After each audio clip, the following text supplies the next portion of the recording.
Got 20 minutes? You can make beef and broccoli that's way better than takeout.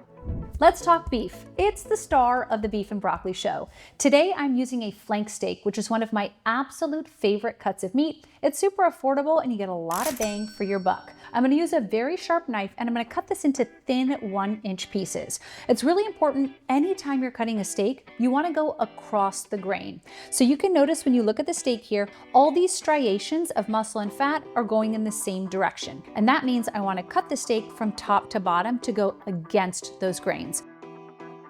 Now that I have these fantastic long strips, I'm gonna cut them into, depending on the size, either half or third. I'm gonna go for third here.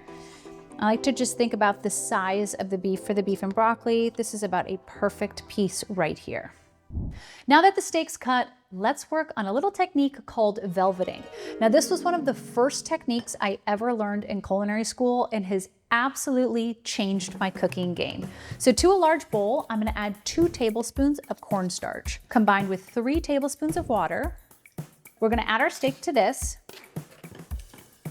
and give this meat a good stir. So this is velveting, and velveting just means coating any sort of protein in a cornstarch liquid bath. It tenderizes the meat, and then cornstarch also obviously works as a thickener. So any of that residual cornstarch that soaks up into the meat is what's gonna help us make that amazingly thick gravy. We're starting with the trifecta of aromatics here. I've got some fresh ginger, garlic, and some white onion. Now 2 out of these 3 are gonna go into our sauce. So let's start things off with the fresh ginger. Use a spoon and scrape off the outside skin. I'm gonna grab a small bowl and we're gonna use a microplane to grate this right into the bowl. Now let's talk about our garlic. Let's get a big old clove or 2 out of here. All right, a tablespoon of garlic. Let's do the old smash and mince. And then we are gonna just mince up this garlic. So run your knife through it. We are gonna also use a white onion for this recipe. Very classic beef and broccoli. I'm just gonna cut off both the root and the stem and just thin slices. And speaking of saving time, I completely forgot to mention the broccoli because we are using pre-cut broccoli florets. I'm just gonna pick out the ones that are roughly this size and you need 4 cups. To the bowl with the garlic and ginger, we're gonna start building the big traditional flavors of beef and broccoli. A half cup of low sodium soy sauce in with our garlic and ginger. Then we've got some brown sugar. We wanna balance out all of that sodium with some sweetness. 3 tablespoons.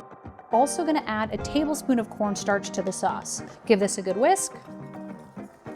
And that's it. That is your beef and broccoli sauce. So now we just gotta cook it, put it all together. Let's go. Now it's time to stir fry. Now the #1 rule when it comes to stir frying any sort of recipe is you've gotta be ready. That means all of your mise en place has to be within arm's reach. Stir frying is a high heat technique. So that means we want things to cook quickly. I've got my pan here to medium-high heat so that once we add our oil, we're gonna be ready to go. And I want you to look really closely at this pan. You can see that the ripples are starting to form on the bottom of the pan.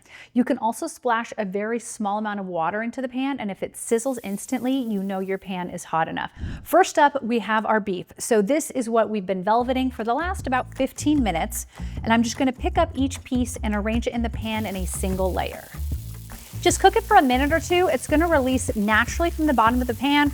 We'll flip all the pieces once and then transfer them into a bowl, and then we'll repeat this cooking process with the remaining beef, adding a little bit more oil as needed.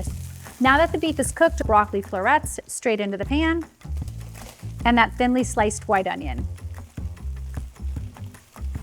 Give it a quick toss. We just want to cook this for a minute or 2, just until that broccoli starts to soften. We are going to return the beef to the pan along with any drippings. Add your sauce, and then give it a toss. Onions are translucent, our broccoli is bright green, crisp, tender, no soggy broccoli allowed. Our sauce has thickened perfectly. Let's get this over a bowl of rice because it's time to dig in. Moment of truth, little beef, little broccoli. Wow, 1 word, tender. So tender and so flavorful. 10 out of 10, absolutely no notes. I'm gonna scream garbage bowl anytime I need Dustin to run over here. Garbage bowl! Okay. This is